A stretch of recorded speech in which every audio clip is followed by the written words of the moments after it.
وعلى آله وصحبه حق قدره ومقداره العظيم. أما بعد, Al-Mukarramun, para alim, para ulama, para kiai yang sangat saya hormati, akhirul karim, Bapak Imam kita, Bapak Ustadz Munir, semoga Allah menganugerahkan panjang umur kepada beliau, anugerahkan kesehatan lahir batin, semoga semakin bermanfaat ilmunya beliau di tengah-tengah umat ini. Allahumma amin. Takmir Masjid Al-Azhar Timika serta seluruh anggota besar masjid takmir masjid, kepengurusan takmir masjid yang sangat saya muliakan, hadirin semua jamaah yang dimuliakan oleh Allah Subhanahu wa taala. Pertama-tama kita panjatkan puja dan puji syukur kehadirat Allah Subhanahu wa taala atas segala limpahan nikmat karunia yang telah dianugerahkan kepada kita, wabil khusus nikmat iman, nikmat Islam, nikmat kesehatan, nikmat kesempatan sehingga malam hari ini kita masih diberikan anugerah oleh Allah untuk bisa berjamaah maghrib di Masjid Al-Azhar Timika ini dalam keadaan sehat walafiat, dan juga dilanjutkan dengan ta'lim ngaji pada kesempatan malam hari ini yang kebetulan saya diberi amanah. Tahunya saya ya setelah maghrib ini, dan tadinya disuruh di sini hanya untuk bersilaturahim saja sama beliau. Tahu-tahu disuruh ngisi, masya Allah. Saya nggak tahu suruh ngisi apa sama beliau ini, saya nggak tahu. Hadirin wal hadirat yang dimuliakan oleh Allah Subhanahu wa taala. Di dalam keterangan hadis Nabi, qala Nabi sallallahu alaihi wasallam, sayati ala ummati yafirruna 'anil ulama wal fuqaha. Akan datang suatu masa di mana umatku itu semakin menjauh daripada ulama dan ahli fikih. Maka fayaqtalihumullahu bisalasi badiyat, maka Allah akan menimpakan musibah bala kepada umat ini dengan 3 ujian cobaan. Yang pertama adalah yang pertama Allah baraka kasbih. Yang pertama hadirin, kalau orang itu menjauh daripada ulama, menjauh daripada ulama ahli fikih, maksudnya menjauh itu ketika ada ulama, ketika ada orang ahli fikih itu kemudian lari gitu, bukan. Yang mungkin dekat, mungkin bertetangga dengan masjid ini, dengan Pak Imam kita, dengan Pak Ustadz yang ada di masjid ini, cuma tidak mau belajar ngaji. Putra-putranya tidak disuruh ngaji. Nah ini masalahnya, itu berarti menjauh. Itu berarti menjauh daripada ulama. Nah, tidak mau belajar ngaji. Jadi untuk belajar ilmu ini sangat-sangat penting. Islam, kejayaan Islam itu, ruhnya Islam itu ada pada ilmu. Ketika seseorang sudah tidak mau belajar sama ilmu, maka ini termasuk runtuhnya atau lemahnya Islam itu ketika umat Islam sudah tidak diperkuat dengan ruhnya, yaitu ilmu. Yang pertama ini adalah yarfa'ullah barakata kasbih. Allah akan menghilangkan berkah kerjanya. Maksudnya berkah kerjanya itu gimana ma'asyiral muslimin? Berkah itu adalah ziyadatul khair, tambah-tambah kebaikan yang membawa kebaikan dunia akhirat. Itu namanya berkah. Boleh jadi dirinya orang kaya, boleh jadi rezekinya uangnya banyak, tetapi dari uang itu tidak mendapatkan, tidak menjadikan sebab dirinya, putra putrinya semakin dekat sama Allah, tapi justru semakin jauh daripada Allah. Itu namanya hilang berkah kerjanya. Bapak-bapak lihat saja, kalau bapak itu umpamanya berkah saya ini, kerja saya ini hilang nggak berkah kerja saya? Kerja saya ini sudah dihilangkan enggak sama Allah keberkahan daripada rezeki saya? Kalau rezekinya bapak-bapak ibu-ibu justru menyebabkan putra putrinya ibu rajin buka HP daripada baca Al-Quran, ya itu berarti indikator ya apa tidak? Ya, kira-kira di sini yang rajin putra putri kita ini buka Al-Quran atau buka HP kira-kira? Nah ini Masya Allah, hatta sampai ada umat Islam tidak lancar bacanya Al-Quran, apalagi tidak ngerti tafsirnya Al-Quran. Ini berarti semakin lemah kita ini. Ya, berkah hilang berkah kerjanya. Kalau kita punya uang banyak, rezekinya lancar, tetapi justru maksiatnya juga semakin lancar, itu berarti berkah kerjanya hilang. Berkah kerjanya hilang. Yang kedua, masalah muslimin yusallitullah sultanan zalim, yusallitullah sultanan zalim. Yang kedua, akan diberi pemimpin-pemimpin yang zalim. Pemimpin-pemimpin yang zalim, dia sering mengatasnamakan rakyat tapi untuk kepentingan pribadi. Dia sering menggunakan uang rakyat tapi untuk kepentingan pribadi, bukan untuk kepentingan umat, untuk rakyat tapi untuk kepentingan pribadi. Ini masalah muslimin. Yang berikutnya lagi hadirin, yang paling menakutkan adalah yakhrujuna minad dunya bighairi ilm. Kalau seseorang semakin menjauh daripada ulama ahli fikih, maka tidak mau belajar ilmu agama kepada ulama dan ahli fikih, maka kemudian yang sangat dikhawatirkan yakhrujuna minad dunya bighairi ilm. Dia akan keluar dari dunia tanpa membawa iman. Na'udzubillah subhanallah. Artinya matinya dalam keadaan su'ul khatimah, ataupun matinya mungkin tapi nanti di alam barzakh disiksa oleh Allah. Rasulullah SAW, Rasulullah pernah melewati suatu kuburan. Rasulullah telah melewati sebuah kuburan, kemudian Rasulullah bersedih, kemudian Rasulullah berdoa untuk dua kuburan itu, kemudian Rasulullah memerintahkan ambil pelepah korma. Pelepah korma dibelah jadi dua, ditancapkan di kuburan satu, kuburan yang berikutnya, ada dua itu kuburan. Didoakan, terus sama sahabat, ada apa ya Rasul, kenapa engkau susah? Jawabnya Rasulullah, dua orang yang di kuburan ini sedang disiksa oleh Allah. Sedang mereka itu kesakitan menjerit-jerit di dalam kuburan karena disiksa oleh Allah. Terus kemudian ditanya, apakah mereka itu pelaku dosa besar ya Rasulullah? Tidak. Mereka itu tidak melakukan dosa seperti zina, mabuk, tidak. Cuma dia itu yang satu ini adalah tukang mengadu domba. Dia itu suka mengadu namimah, mengadu domba kepada sesama orang. Jadi masalah muslimin, hati-hati orang yang suka mengadu domba kepada apalagi sesama muslim, apalagi sama menjadi provokator sama muslim, hati-hati, dia akan diancam dengan siksa dalam barzakh. Yang kedua apa? Yang kedua adalah yang kedua itu tidak menjaga kesucian ketika dia buang air besar, buang air kecil. Artinya dia tidak pakai istibro. Hadirin, kalau buang air kecil itu harus istibro. Rasulullah mengajarkan kita kalau istibro itu bagaimana caranya. Istibro itu kalau buang air kecil, maka kalau bahasanya itu harus dipelurut ya. Kalau kemaluan itu harus dipelurut begitu. Harus dibersihkan. Atau kalau tidak dengan semacam deh itu supaya keluar.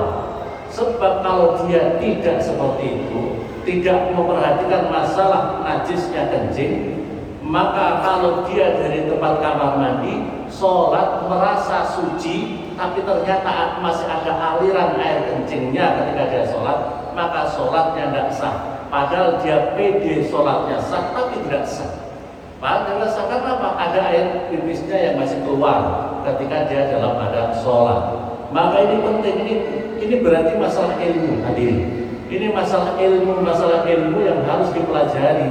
Kalau dia tidak mengerti masalah toharah yang benar, bagaimana menjaga kesucian yang benar, khususnya diantaranya lagi hadirin, tidak hanya masalah istibro itu saja, tapi juga masalah kesucian dari kamar mandi. Mohon maaf hadirin yang dimuliakan oleh Allah, kalau kita dari kamar mandinya itu masih berlantai begitu, masih lantai berair begitu, ada orang pipis nyiprat di bawah, kemudian kita siram kaki kita, tapi kan genangan itu masih ada di bawah itu. Kemudian kita keluar kaki kita, kalau di mesin-mesin yang sudah paham itu biasanya ada aliran air yang sekiranya dia itu kalau keluar dari tempat wudhu itu keluar kakinya sudah suci. Yang dikhawatirkan ketika dia dari kamar mandi keluar tidak ada cara keran-keran kecil-kecil yang terus mengalir, Itu yang dikhawatirkan kakinya dari dalam itu najis, begitu menginjak di tempat-tempat kamar mandinya itu dalam keadaan najis. Yang dikhawatirkan ini, jadi yang dikhawatirkan ini dia tidak bisa menjaga kesuciannya dari air apapun dari pipisnya. Ya baik itu dari tadi istibronya tadi, jangan sampai ada aliran yang di kemaluannya, atau dari injakan kakinya ketika dia keluar dari kamar mandi. Kata Rasulullah, itu masalahnya. Dua orang itu disiksa gara-gara itu, merasa suci tapi tidak suci, merasa suci tapi tidak suci, maka akibatnya sholatnya tidak sah, sholatnya menjadi tidak sah. Maka karena itu hadirin yang dimuliakan oleh Allah, pentingnya kita harus belajar ilmu agama. Dan pentingnya orang yang alim, orang yang ahli agama, orang yang ahli agama wajib untuk mau mengkhidmatkan. Salah satu berbahayanya itu dua orang. Salah satu istilah dalam kitab Ihya itu diterangkan, ada orang alim, kesalahannya orang alim, orang-orang yang sudah pernah pondok pesantren tidak mau mengajarkan ilmu agamanya, cuma diam saja. Ini adalah kesalahan daripada orang-orang alim. Ada orang alim dari pondok pesantren, kalau pondok pesantren, tapi diam saja ketika masyarakat kanan kirinya tidak mengerti masalah ilmu agama. Dia diam saja. Kadang-kadang, kenapa kamu diam, Mas? Ustaz, kenapa kau diam tidak mengajarkan ilmu agama? Wah, belum ada SK-nya. Kamu ini orang alim, itu SK-nya dari Allah. Harus nasrul ilmi, menyebarkan ilmu agama, SK dari Allah. Jangan menunggu SK dari orang kalau ingin khidmat. Kalau seperti itu ya tidak akan berjalan Islam ini. Jadi kesalahannya orang alim tidak mau nasrul ilmi. Kesalahannya orang yang tidak ngalim, yang belum bisa ngaji, menjauh dan tidak mau belajar ilmu agama kepada orang alim. Jadi salahnya dua-dua. Yang tidak mau belajar, yang tidak mau mengajarkan. Ini kesalahan dua-duanya. Maka oleh karena itu hadirin yang dimuliakan oleh Allah Subhanahu wa taala, di dalam keterangan kitab Ihya itu diterangkan, tetapi pentingnya dakwah, pentingnya nasrul ilmi, tapi nasrul ilmi dengan cara birrifqi, dengan rasa kasih sayang. Maka oleh karena itu inilah inilah definisi ulama. Definisi ulama, tokoh agama yang seharusnya kita menjadi panutan kita itu siapa? Panutan kita seorang ulama adalah ulama itu yang durunal ummah bi'ainir rahmah. Jadi ulama itu yang memandang umat ini dengan pandangan kasih sayang. Jadi ini indikator seorang ulama. Indikator seorang ulama itu adalah seorang ulama yang durunal ummah, yang memandang umat ini dengan pandangan kasih sayang.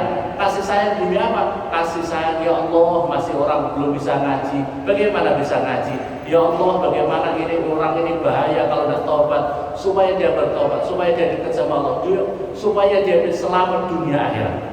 Inilah ulama. Ada ulama su, ada ulama-ulama su. Ulama-ulama su itu juga ada yang dikhawatirkan sekarang ini ulama-ulama su. Siapa ulama-ulama su? Ulama-ulama su itu adalah ulama-ulama yang dengan ilmunya hanya motivasinya mencari keuntungan duniawi.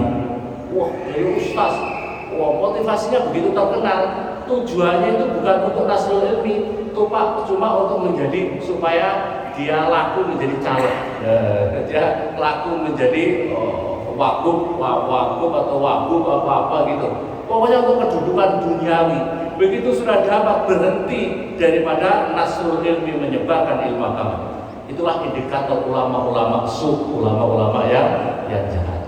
Nah, kalau ada ulama sekarang, ulama yang berikutnya lagi, ulama-ulama yang su itu gimana? Ulama-ulama su adalah ulama-ulama ketika berdakwah justru menebarkan kebencian kepada sesama umat Islam, menebarkan, menjadi provokator, menjadi justru ketika seseorang begitu mendengarkan kajian daripada ulama-ulama itu, justru semakin banyak orang-orang Islam yang dimusuhi. Misalnya begitu datang ke majelisnya orang itu, terus orang itu neraka, itu musyrik, ahli neraka, bid'ah sesat.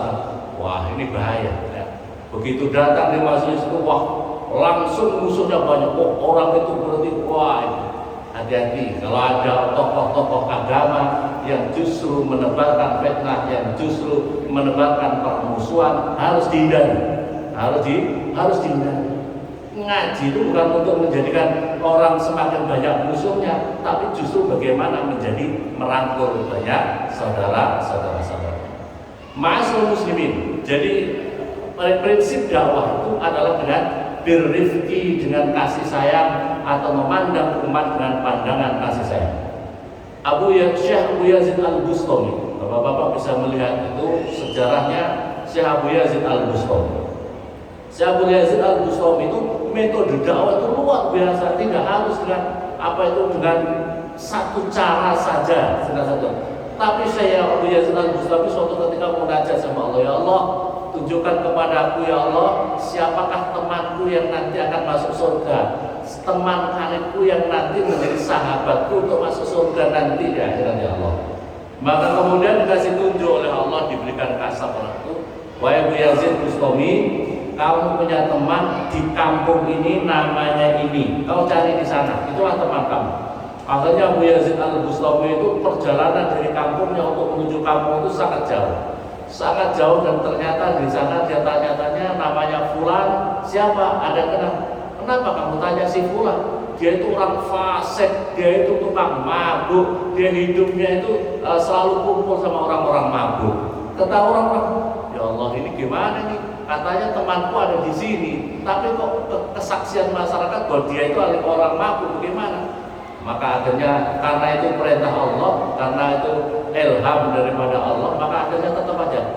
Ternyata dia temannya Syekh Abu Yazid Al-Bustami itu ada di kedai arak atau di kedai minuman keras.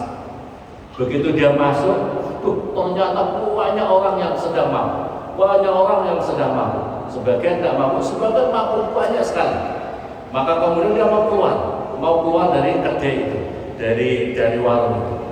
Maka tiba-tiba terus ada suara dari situ, wahai Syekh Abu Yazid Al-Bustami, kamu jauh-jauh ke sini mencari saya, kenapa belum sampai bicara, belum sampai mengucapkan salam, kok sudah mau kembali lagi?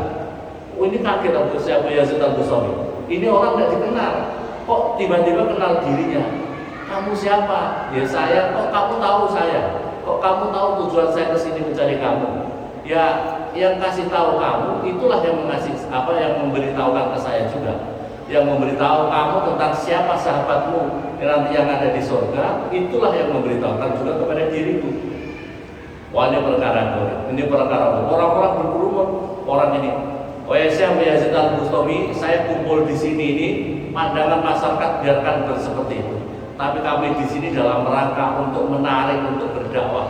Dulu di sini adalah aktivis mabuk ada 80 orang. Yang 40 orang alhamdulillah sudah sadar semua, tidak ada yang mabuk lagi, mereka sudah sadar, sudah taubat di jalan Allah SWT. Sekarang yang 40 orang ini yang menjadi tugas semua Syekh. Maka kemudian orang-orang itu mendengar, yang mabuk itu mendengar atas kebesaran Syekh Abu Yazid Al-Bustami, maka kemudian mereka semuanya akhirnya merapat ke Syekh, dinasihati, diceramai dengan santun, dengan luar biasa, dan kemudian mereka sadar. Jadi 80 orang lewat dua waliullah Syekh Abu Yazid Al-Bustami dengan temannya alhamdulillah bisa diangkat. Maka cara yang seperti ini, kalau model-model kasar tidak akan diterima. Hadirin, mohon maaf, ada orang umpamanya kita ini berdakwah dengan main kasar. Kalau kasar tidak akan diterima. Mohon maaf, umpamanya di tetangga kita ada bandar judi togen, bosan di situ. Langsung kita tiba-tiba membawa parang di situ, kita bongkar tempatnya. Ini harus amar ma'ruf nahi munkar. Terus begitu kita bongkar tempat lapaknya segala macam, kamu harus taubat dan nasuha. Kira-kira orang yang seperti itu mau taubat atau menjadi musuh? Kira-kira menjadi musuh, tidak akan menerima dakwahnya ustadz yang seperti itu. Maka pentingnya dakwah itu dengan santun, dakwah itu dengan santun. Hadirin yang dimuliakan oleh Allah Subhanahu wa taala. Di dalam keterangan kitab yang ada di dalam Nashihul Ibad, maka oleh karena itu yang bagilil aqil ayyakuna finha arba'u sa'at. Maka oleh karena itu seharusnya lah bagi orang yang otaknya normal, kata di sini otaknya yang normal, mempunyai 4 waktu untuk diri kita. Kita harus bisa menyisihkan 4 waktu. Yang pertama, kita ini hadirin yang dimuliakan oleh Allah, dalam hari-hari kita itu kita harus bisa memanage waktu kita. Memanage waktu kita. Yang pertama, waktu kita untuk munajat kepada Allah. Jadi kita harus punya waktu untuk munajat kepada Allah Subhanahu wa taala. Yang kedua adalah wasa'atun yuhasibu fiha nafsahu. Yang kedua adalah kita punya waktu dalam sehari semalam itu punya manajemen waktu untuk bagaimana menghisap diri kita. Menghisap diri kita, bagaimana ya Allah dalam sehari ini dosaku apa ya Allah, amalku apa ya Allah, dosaku apa, ini perlu dihisap dalam sehari semalam. Berikutnya wasa'atun yuhasibu fiha wasa'atun ya'ti fiha ahlal ilmi. Yang berikutnya lagi hadirin dimulakan, harus punya waktu dalam sehari semalam, harus punya waktu sehari ya'ti fiha ahlal ilmi alladzina yubassirunahu bi amrihi. Yang kedua, yang ketiga, harus punya waktu, manajemen waktu untuk dirinya bisa belajar kepada seorang ulama, seorang alim, belajar tentang ilmu agama, tentang masalah-masalah agama yang harus dia pelajari. Hadirin, jangan wah kayaknya saya sudah cukup lah, cukup, masya Allah belajar ilmu agama itu betapa sangat dalam dan luasnya kayak apa. Kalau kita sudah merasa cukup, ya sampai di situlah kualitas kita. Kita ini hadirin yang dimuliakan oleh Allah, kita harus bisa membaca Al-Quran, bisa ngerti artinya Al-Quran, bisa ngerti tafsirnya Al-Quran. Kita perlu belajar hadis, hadisnya kita apa yang sudah kita pelajari. Ya, minimal Bulughul Maram. Apakah pernah kita hatam Bulughul Maram? Apakah pernah hatam kita ngaji kitab Bukhari 4 jilid? Apakah kita pernah hatam kitab Muslim, kitab hadis tentang Imam Muslim? Pernah hatam apa tidak? Jadi kita ini perlu belajar. Waktu kita harus disisihkan. Waktu kita untuk disisihkan untuk itu. Nah, pentingnya belajar kepada seorang ulama ini. Yang berikutnya lagi adalah punya waktu untuk dirinya, bagaimana dirinya untuk kepentingan dirinya, yang dirinya bagaimana bisa happy, bisa senang, bisa bahagia, dan bisa umpamanya menikmati makanan-makanan yang halal di jalan Allah Subhanahu wa taala. Masalah muslimin yang dimuliakan oleh Allah Subhanahu wa taala, ini kita harus punya manajemen waktu seperti itu. Pentingnya orang ahli ilmi. Saya akan membawakan sebuah syair yang anak-anak kecil kalau di pondok pesantren itu sudah diajar segini. Fa inna faqihan wahidan mutawarri'an ashaddu 'ala syaitani min alfi 'abidi. Fa inna faqihan wahidan, sesungguhnya seorang faqih ahli agama satu yang warok itu artinya menjaga dirinya, seorang ulama yang warok. Hadirin, ini ada ulama warok, ada ulama yang tidak warok, maka kita harus mencari ulama yang warok. Warok itu artinya adalah menjaga dirinya dari makanan yang haram, apalagi yang subhat, apalagi yang haram. Bisa juga perilakunya yang haram maupun subhat. Subhat itu masih campur antara halal dan haram. Maka kita mencari seorang tokoh agama itu yang warok. Ini yang lebih istimewa, yang warok. Tidak boleh hartanya itu campur antara halal dan haram, tidak boleh ya. Yang berikutnya, orang yang seorang faqih yang warok seperti ini, asyaddu 'ala syaitani min alfi 'abidin. Ini hadis Nabi sesungguhnya. Itu lebih berat godaannya menurut setan dibandingkan dengan 1000 orang ahli ibadah. Ibadahnya top, tahajudnya semuanya ibadahnya top. Tapi dia tidak ngalim, tapi dia bodoh. Bagi setan yang lebih berat, susah menggodanya satu orang waratan. Fasadun kabirun alimun mutahaddikun akbar minhu jahilun mutanassikun. Dalam saya dikatakan fasadun, kerusakan besar di muka bumi ini. Kerusakan besar di muka bumi ini adalah seorang alim tapi mutahaddik. Ada seorang alim tapi mutahaddik, membuat kerusakan di muka bumi ini. Seorang alim, seorang tokoh agama tapi mutahaddik. Tokoh agama tapi kelakuannya ahli maksiat. Ada apa tidak kira-kira? Orang alim, tokoh agama dari pesantren tapi ahli maksiat. Ya, ahli maksiat ini harus dijauhi. Wa akbaru minhu jahilun mutanassikun. Tapi yang lebih berat lagi, besar lagi yang di muka bumi ini adalah yang lebih berat lagi adalah seorang ahli ibadah. Wa akbaru minhu jahilun, orang bodoh tapi ahli ibadah.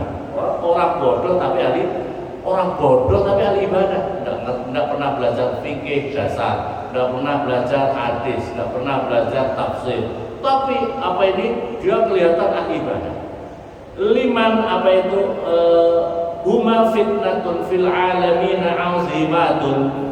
Keduanya adalah fitnah yang besar di muka bumi ini. Liman bihima fi dunya tamasam.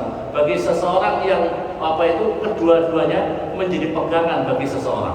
Jadi panutan, wah ternyata orang itu ahli ibadah tapi bodoh, orang alim tapi ahli maksiat. Nah ini harus dihindari. Dua-duanya ini harus dihindari. Akhul ilmi hayyun khalidun ba'da mautihi wa awsaluhu tahta turabi ramimu. Hadirin, keistimewaannya orang alim lagi adalah orang yang ahli ilmu agama hayyun khalidun ba'da mautihi. Dirinya itu adalah hidup, terus hidup walaupun dirinya sudah mati.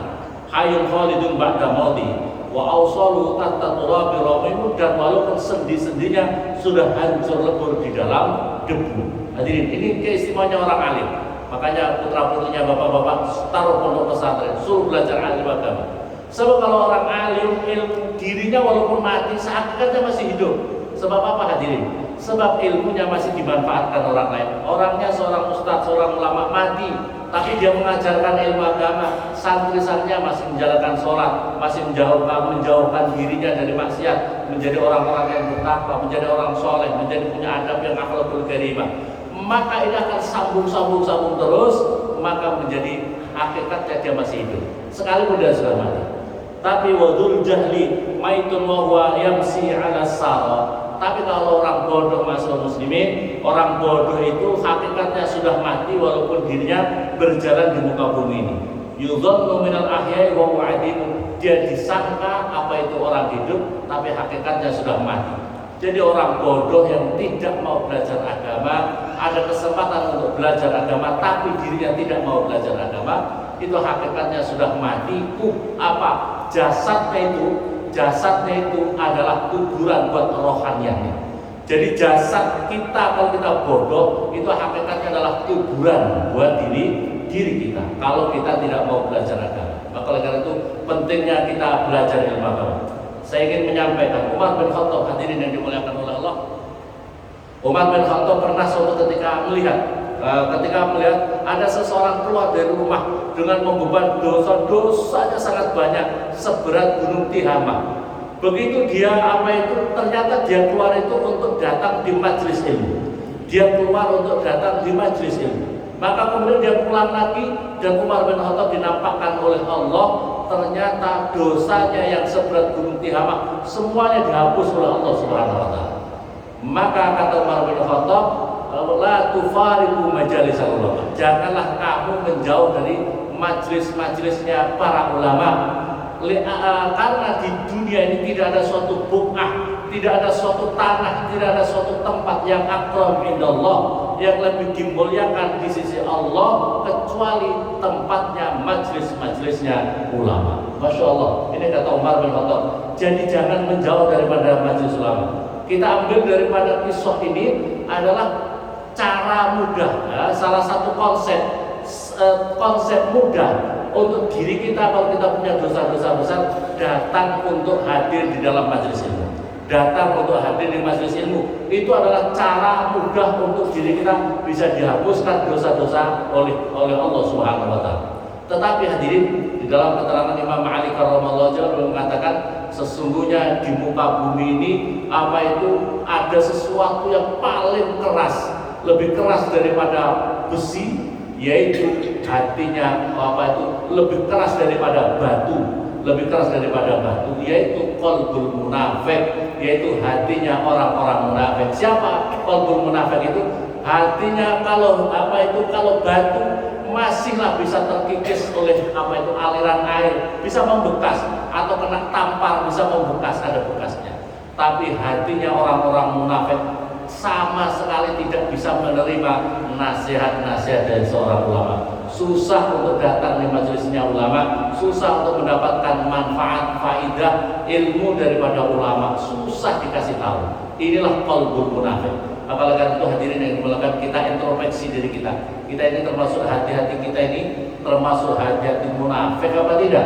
hati munafik itu adalah hati yang susah untuk mau belajar ilmu agama, nasihat-nasihat daripada seorang ulama. Barangkali demikian hadirin yang dimuliakan oleh Allah Subhanahu wa taala. Pada kesempatan silaturahim saya pada kesempatan ini, semoga bermanfaat untuk saya sendiri, nasihatin untuk diri saya dan kepada hadirin semua yang berkenan untuk mendengarkan ini.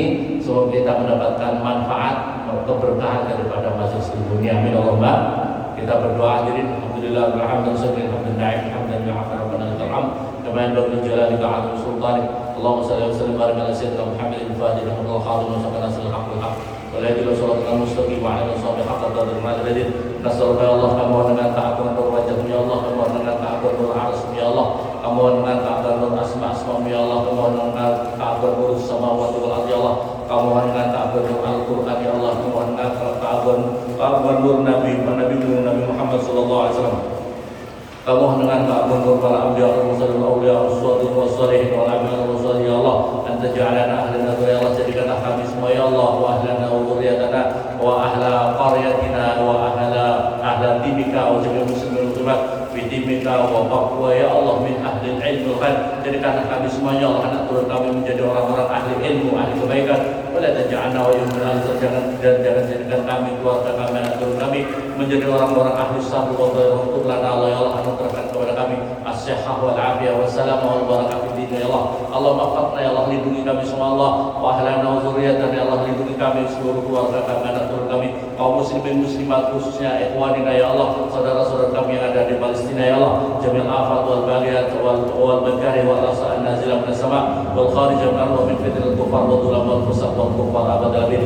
Ij'al Allah, jadikan kami semua ya Allah asbab izzul Islam wal muslimin, jadikan kami ya Allah seluruh keluarga kami, anak turun kami menjadi asbab izzul Islam wal muslimin ala qidari sunnah wal jamaah. Ij'alna ya Allah, jadikan kami ahlana dzurriyyatana wa jami'al muslimin asbab izzul Islam wal qidari sunnah wal jamaah. Ij'alna dzurriyyatana wal asbab izzul Islam wal qidari sunnah. Allahumma ahli sunnah wal jamaah ya muhawwil ahwal, wa izzat yang menggerakkan seluruh perilaku, gerakkanlah kami ya Allah, gerakkanlah kami, zahir batin kami, anak turun kami muslimin muslimat kepada sebaik-baiknya perilaku ya Allah, yang menuju kepada akhlakul karimah, akhlak yang mulia zahir batin, yang menjadikan keberkahan hidup kami, kemanfaatan dan kemaslahatan hidup kami di dunia dan akhirat nanti ya Allah. Innaka hamidun majid. Rabbana atina fid dunya hasanah wa fil akhirati hasanah wa qina adzabannar. Wa sallallahu ala sayyidina Muhammadin wa ala alihi wasallam. Ala rabbika rabbil izzati amma yasifun wa salamun ala al mursalin walhamdulillahi rabbil alamin. Al-Fatihah.